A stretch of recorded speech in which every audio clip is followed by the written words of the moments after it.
What's going on, guys? My name is Darren. Welcome back to another video. And last year I made a video about how to invest in Samsung. And investing in Samsung itself is an entirely different and interesting topic. Now, at that time, I wasn't really thinking about the long-term effects that Samsung has and why those effects make me personally think that Samsung would be a great company to invest into for the long term, which is really ironic because I think the only type of phone I've had for the past decade is a Samsung phone. So for this video, I wanted to talk more about the technology behind Samsung, making them, in my opinion, a long-term company. So I went on their website to see what else Samsung has going on with it besides the cool widgets you can have in your phones, the fact that they have folding phones now, and how they allow you to download ROMs so you can play Pokemon games on your phone, which is pretty dope. And as I was looking, I realized that the one thing that it seems like Samsung is investing into the most time-wise and money-wise, and what's actually producing the most money in returns, is something that actually revolves around every single thing that Samsung does.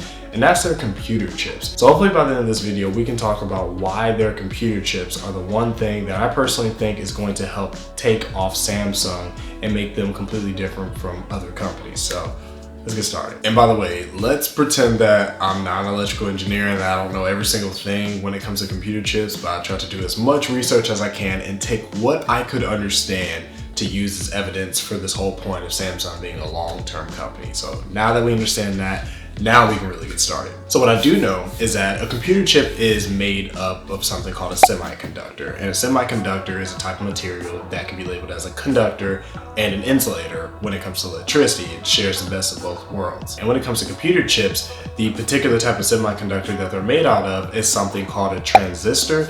And I learned that the best way to define a transistor is basically a building block of digital code. So transistors basically act as a gateway in which they open and close, and that opening and closing allows electrical current to run through them. So they're basically regulating the flow of that electrical current. Now, what I also learned is that when they open and close, being the transistors, that's pretty equivalent to producing binary code. For the example that when they're open, you may result in a 0, and when they're closed, it results in a 1. And there's millions, potentially millions of these transistors on computer chips. So you have all these different numbers of 0s and 1s coming in at sequential order and just random order overall. And all those binary numbers in whatever type of order is basically how information is processed. And the fact that these transistors on computer chips are processing information is why they're so important in pretty much the modern world, especially when it comes to consumer electronics. So we're talking about televisions and laptops, and in this case, smartphones. The information that transistors process on a chip in your phone helps your phone go faster as far as downloading and uploading things. It can better adjust the photos and the videos that you take and that you shoot, and it can even alter your battery life. There are many phones out that are built to do specific things. You may have phones that are supposed to be good for just taking photos, they're supposed to be the best of that, or taking videos, or playing games and stuff like that. And that's why a lot of huge phone companies typically make their own computer chips. For example, you have Google with the Google Tensor,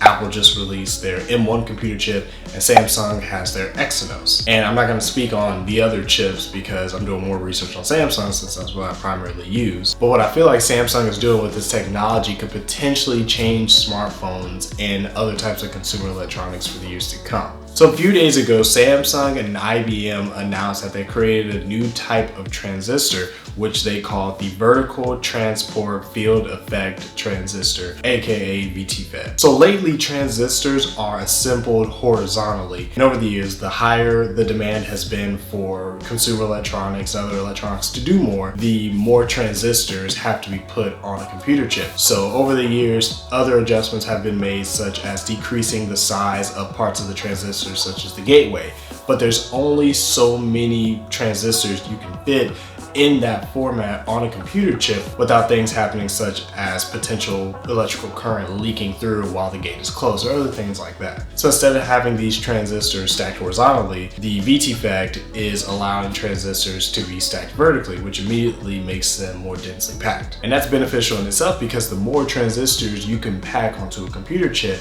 the more information and calculations that computer chip can process. Now, because of the new construction using VTFET, IBM and Samsung believe that energy capacity for technology and any type of consumer electronic utilizing this can be reduced by 85%. And that's also going to be a major benefit for smartphones because, again, the more transistors you can fit on a computer chip, the more information it can process and the more calculations it can perform. So that means your phone's moving faster. You have more of a chance to pull up multiple applications and your phone not crash on you.